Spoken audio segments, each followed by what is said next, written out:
Cause I know that I'm giving you a love. A love that you can resist, baby. Move over, Denzel.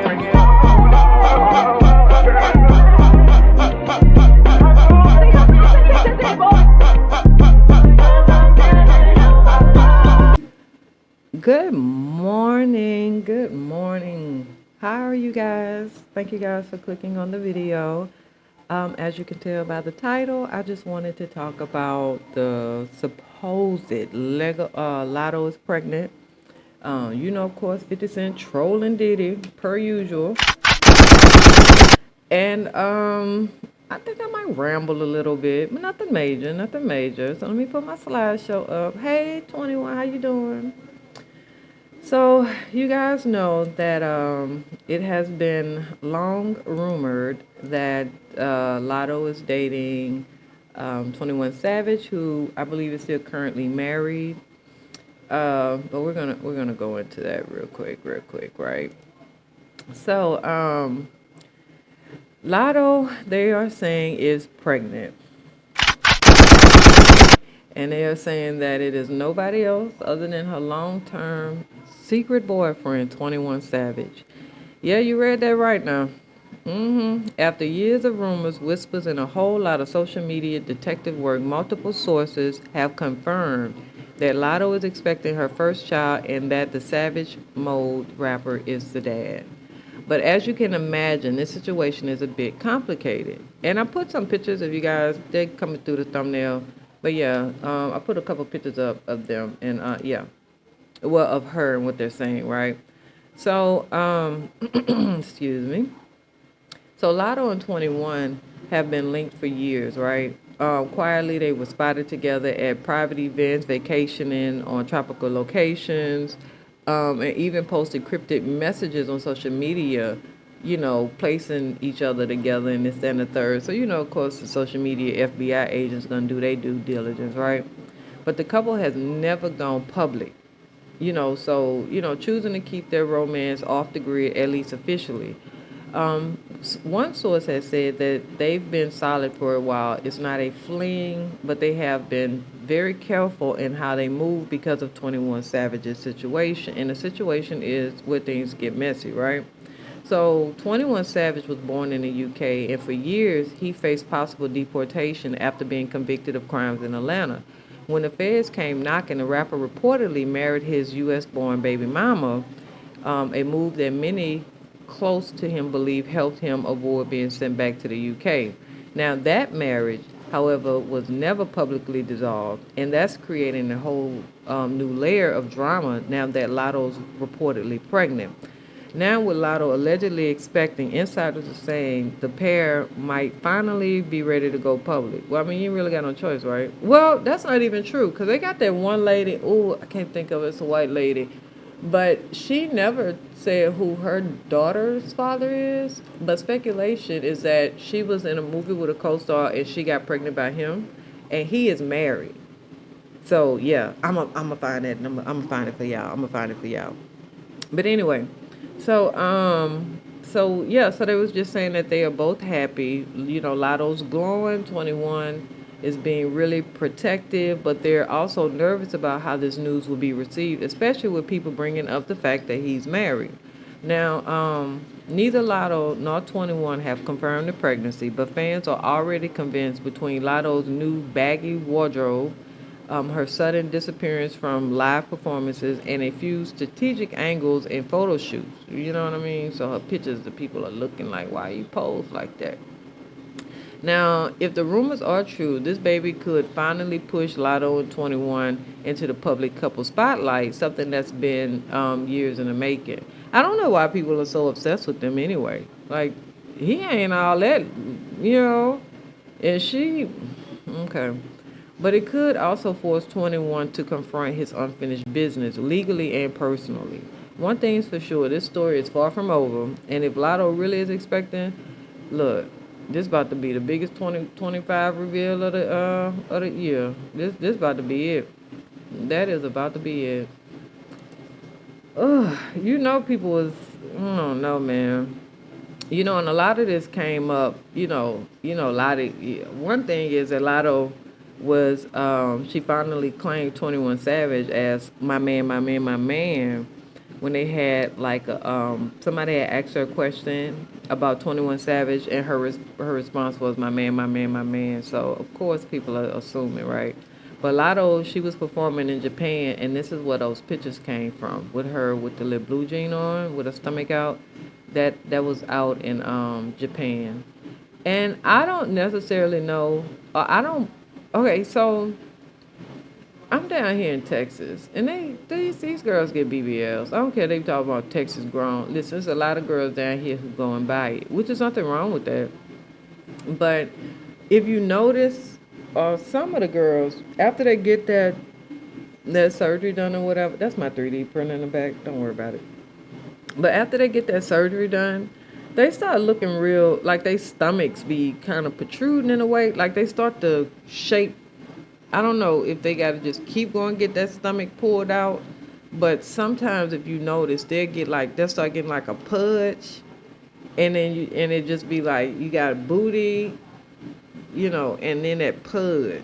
And it just be looking weird sometimes. So my point of saying that was to say that in the pictures that I looked at, because I put in many of them in there as I feel like cropping, but and I tried to get the ones that actually had like good lean to it, and she do look pregnant. She does. After looking at this one picture, yeah, she does look pregnant. She does look pregnant. But then, when them girls be pregnant and they be having them BBLs, they bodies be looking real funny. But then when I look at this other picture, and yeah, she do look pregnant, because it's like you can see the abs and stuff, and then you can see where the baby is protruding out. You get what I'm saying? Like where it's. But I don't know. It's just when them BBLs, when life hits them BBLs, life be hitting them BBLs. Okay, now I'm looking at this other picture, and I don't know if this is just. It looked like she had a lot of work done on her stomach. I don't know. It just. I don't know. It looked like she done had that sucked in. She done had that lipo a couple times. I don't know. I'm just saying that's what it looks like to me, in my opinion. I'm not saying that happened. I'm just saying in my opinion. So listen. So speaking of people who ain't got nothing else to do, y'all listen to this here. Porsha Williams is saying that she is currently dating a man and a woman. Listen to this here. The people who I'm talking to now, it's just two. I've narrowed it down to two. Okay. Okay. And he is nice and she is nice. You both. You both. You both. But I really just wanted to make sure that these were normal people. And what I talked about with my therapist the other day was, I'm having a hard time opening up because they're not narcissists. And guess what narcissists do? They love bomb you. They do everything. They look perfect. They mirror you. And these people are not. They're challenging me. They're asking me questions. They're not letting me walk over them. They aren't just doing whatever they need to do to get into the relationship. And so I'm not feeling safe enough to open up yet. And so what I have to do is realize, if you want something different, you have to also be different.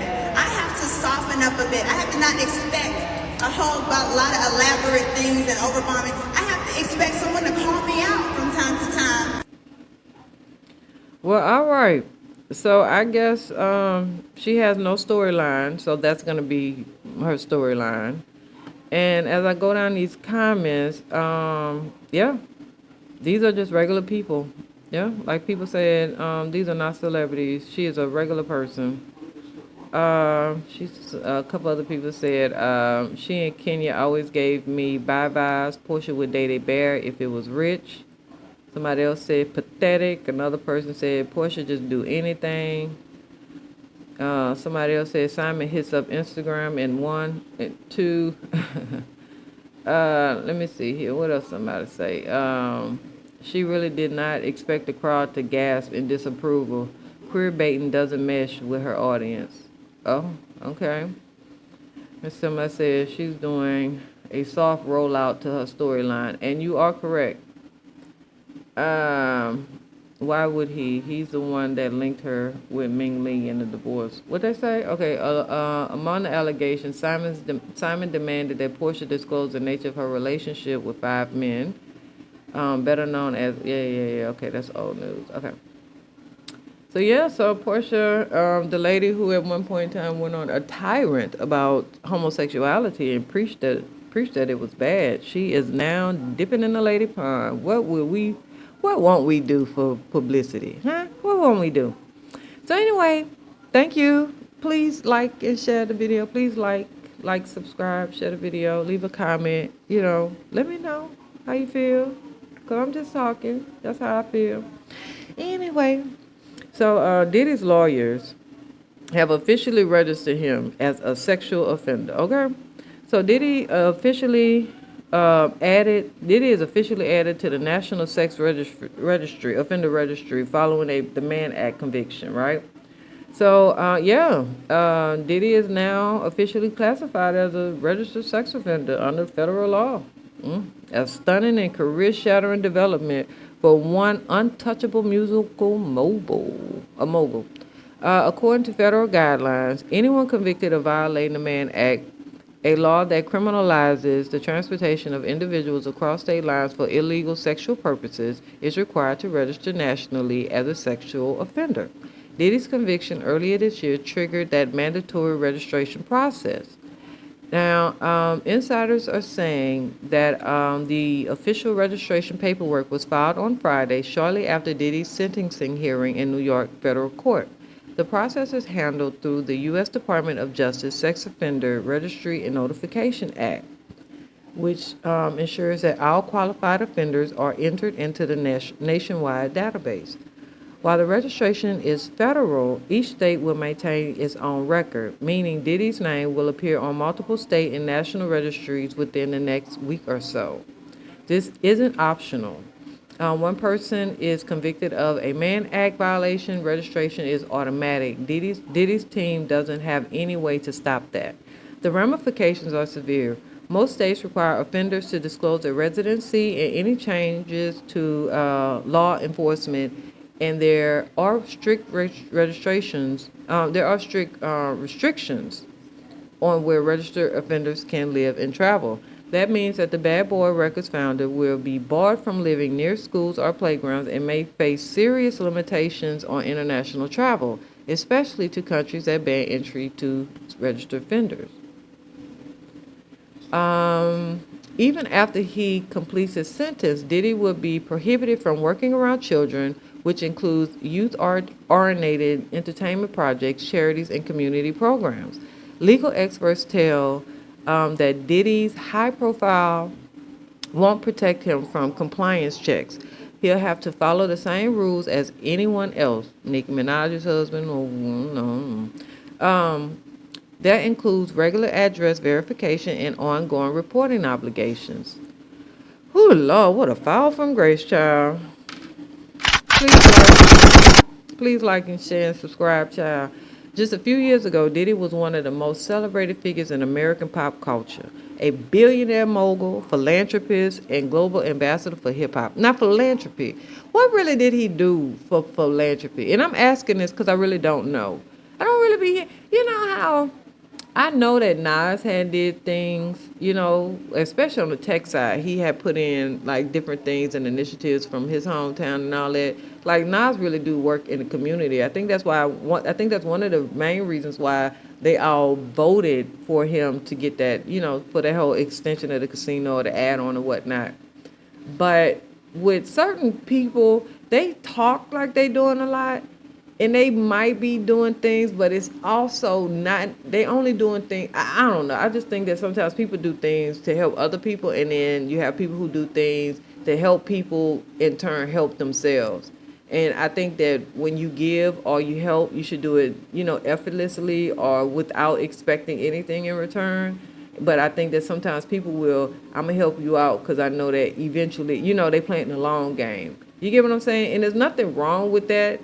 But it shouldn't be all the time. And I don't think Nas move in that way. I think that Nas move in a different way versus like Jay-Z or Diddy, right? That's just my opinion. But anyway, So yeah, so this man done fell from grace, child.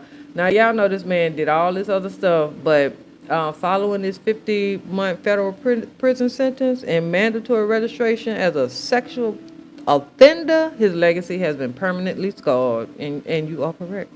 Now, industry insiders are saying that brands, networks, and other former collaborators are now cutting ties completely. This is it for him, one source said. No one is entertaining or in the entertainment business can afford to associate with a registered offender, especially in 2025. Hello? But I will say this.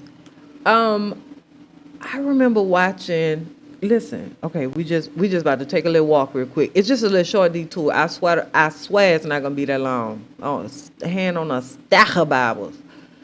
So, do y'all recall watching Sloan Bella? And I know what y'all saying, but listen to me now.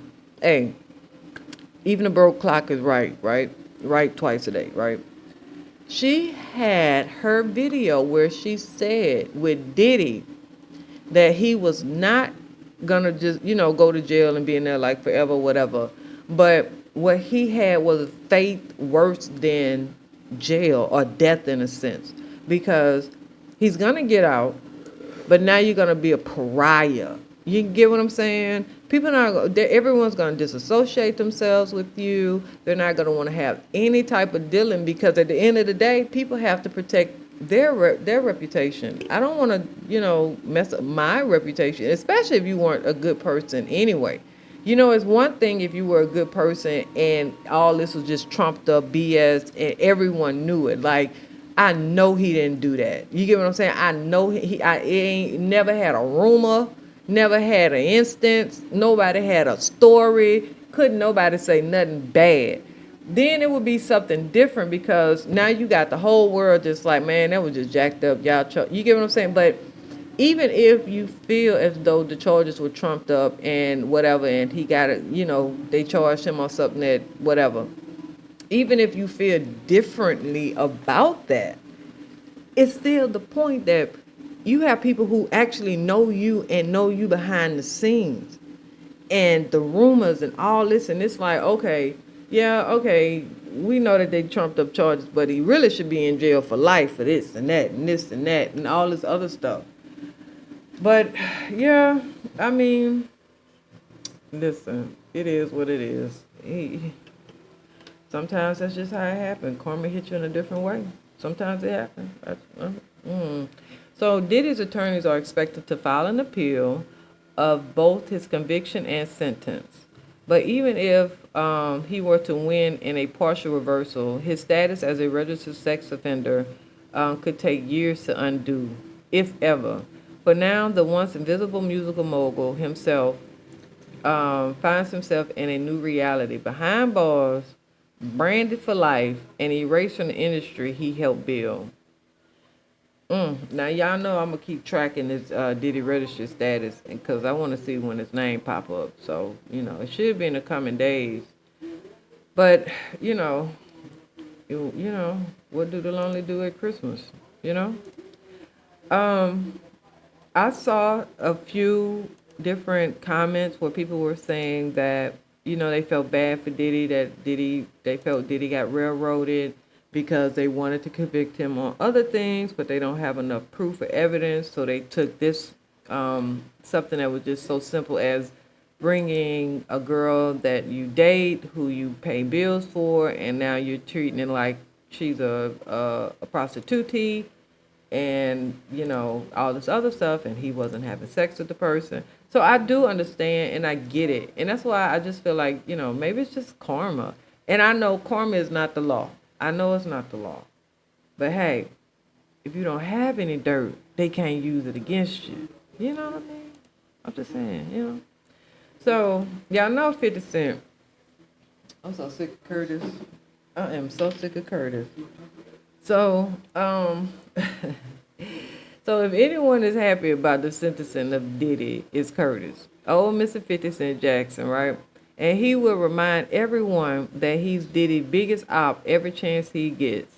Now, following a judge ruling that the former music mogul would spend over 3 years in prison, 50 Cent took the time to head on over there to X to do a lick gloating. Now, after it was revealed in court that Diddy and his team had booked the record producer for a speaking engagement in Miami prior to his sentencing, the Many Man rapper had a message for the event hoster.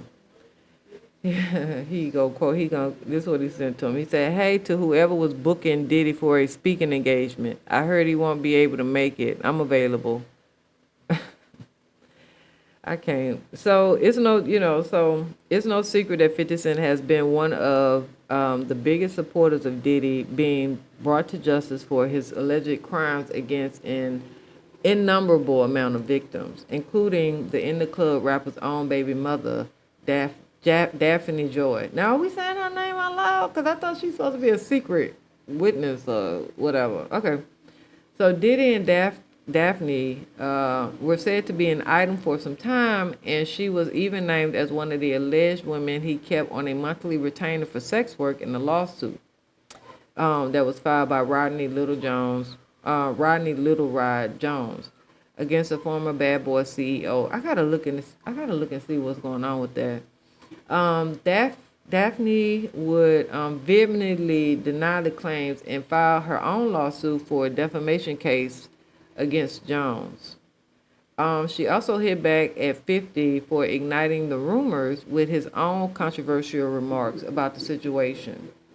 So everything is a joke to you until our safety is compromised, which is happening now. You are wreaking real havoc, frenzy, and chaos onto people's lives.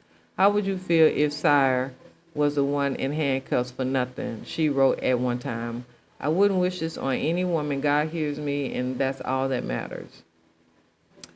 Now, 50 Cent said that, let me see, 50 Cent also made sure to make his voice heard by writing his own letter to the judge, presiding over Diddy's case and sharing it on social media.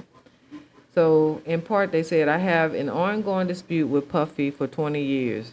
He is a very dangerous, multiple times I have feared for my life. I think you should consider the safety of the general public, Your Honor, before unleashing him upon them. This hasn't been enough time for him to learn or make adjustments despite teaching a class in there. So 50 Cent seems committed to wishing the worst for Diddy. And, you got to appreciate somebody who stick to the code. Like, if you going to beef forever. Don't just beef part-time. Don't just beef some of the time. Beef the whole way. You know what I mean? But, they said, wait a minute now. So, let me read this to y'all real quick, and I'm going to let y'all go. I might add this to the thumbnail. I don't know. So, what they saying is, after crowning Nicki with Donkey of the Day, Charlamagne apologized to Lil' Kim for thinking she was simply hating on the hottest new artist at the time. In response to Nicki blasting the Breakfast Club in one of her many social media rants, okay, well, let me go on and read these rants to you. I wasn't even ready for all this, but okay. So, Tasha K had posted, just when I thought Just Hilarious was starting to actually become somewhat funny, sis, play your part. Continue to crack jokes on your nappy hair and insecurities as a black woman and ex-mistress now turned wife. The Breakfast Club was the main platform partnered with Michael. So, Nicki reposted that and said, allegedly. Oh, with a cute picture of her with the date 3/27/26. Then Nicki posted something saying, Charlamagne, did you put that bleaching cream on your penis too? Okay, I read all that before. I don't want to read all that. Okay, so Charlamagne crowned her Donkey of the Day and called back to a visit from Lil' Kim over a decade ago where she alleged that everything would come to light concerning the head barb in charge. So she said she was very catty with it. I never had a problem with her. She was a very obnoxious person, but I was always nice to her, Kim told the host in 2013. She was always throwing shots. She wanted to be the only female out there. She wanted to be out there by herself.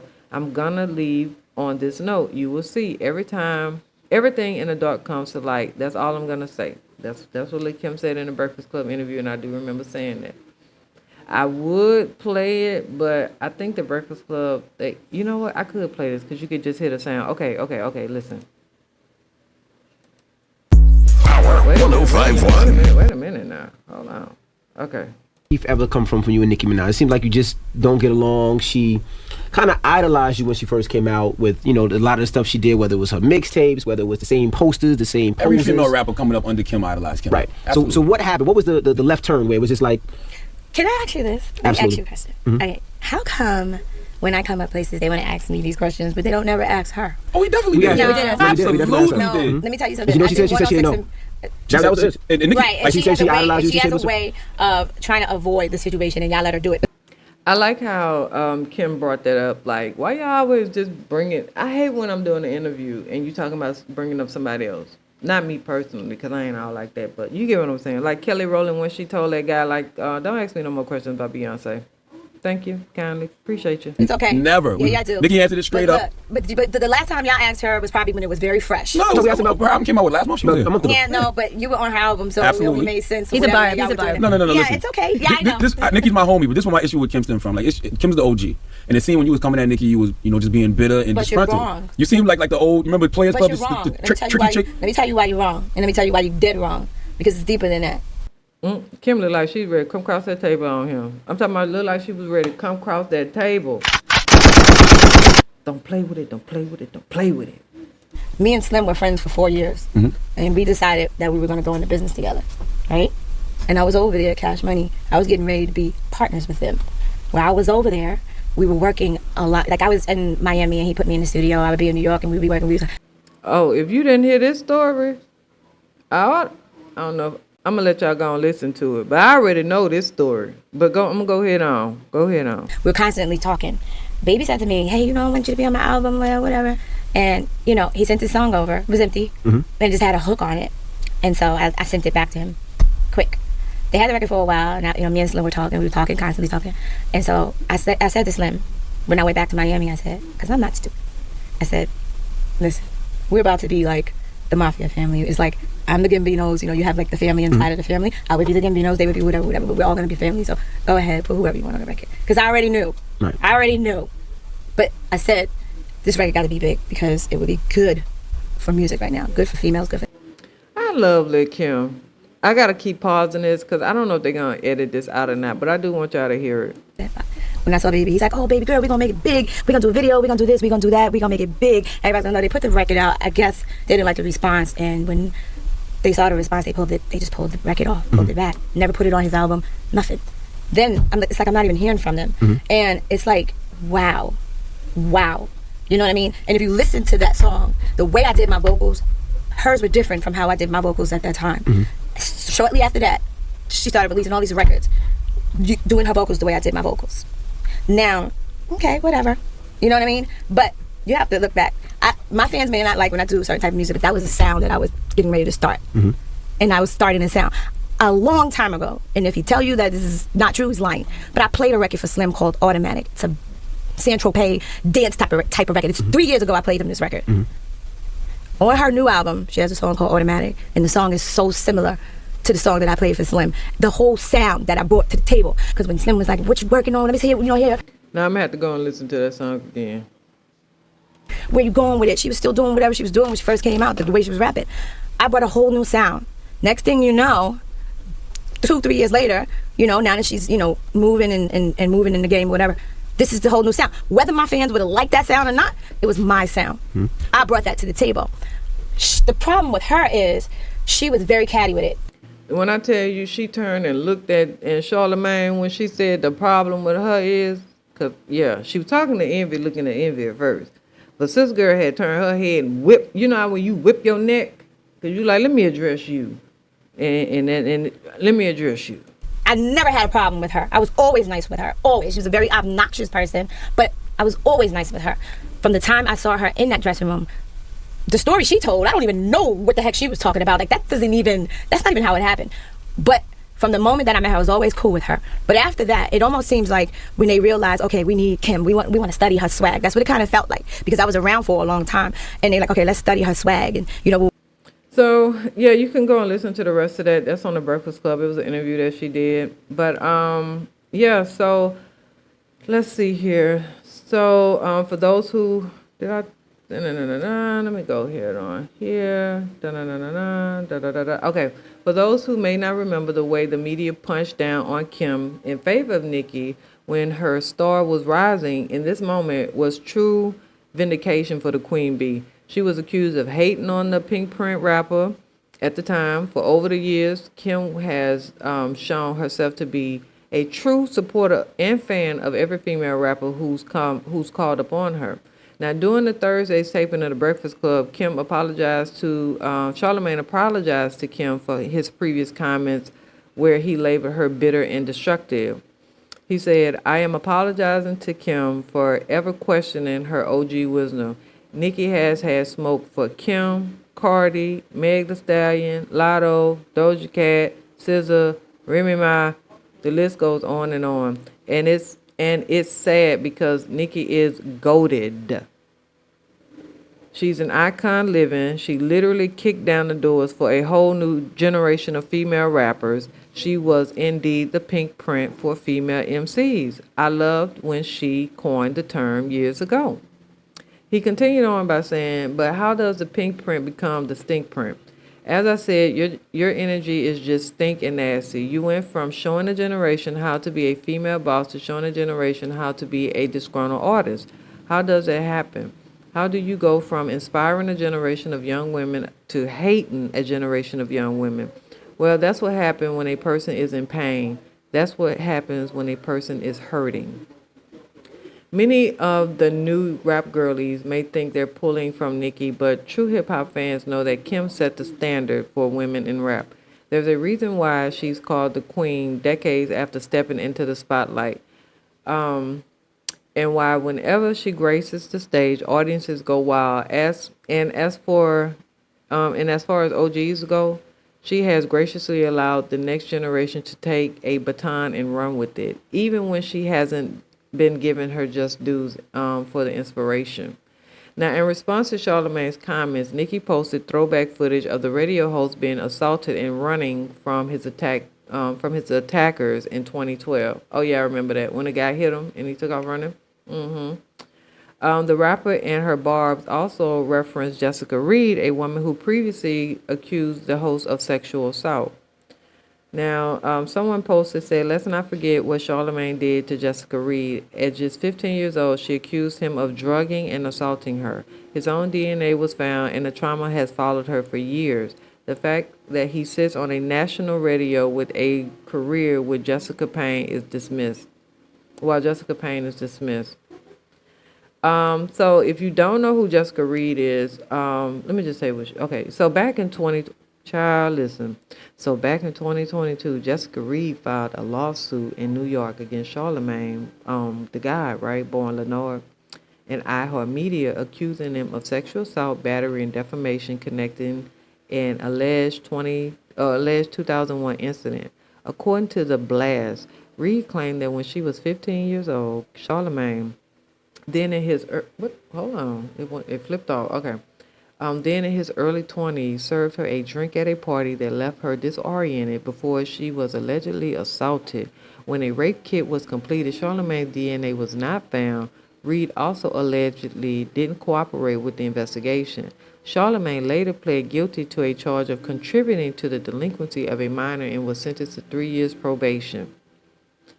Somebody else posted and said, the way the Breakfast Club stayed silent after the Jessica Reed story went viral yesterday is disgusting. Charlamagne's harm can't just be swept under the rug. If you stand with him, you are against Jessica. Boycott the Breakfast Club. Oh Lord, okay. Now, Madame Noir reports that in her filing, she also accused a radio host of later defaming her through comments made in interviews on air and in his book, which she said caused emotional distress and harmed her reputation. Charlamagne's legal team denied the allegations and moved to dismiss the case, arguing it was filed well beyond the statute of limitations. In September 2024, a federal judge in New York dismissed Reed's claims of sexual assault, battery, and defamation, siding with the defense notion they motioned and denied her request to amend the suit. Child, these people crazy. What y'all think about that? Oh, please share, like, and subscribe. What y'all think about that? Child. Anyway, I do want to thank you guys for tuning in, and like, share, and subscribe, and I will catch you guys on the next video. Oh, yeah, I know that this is it.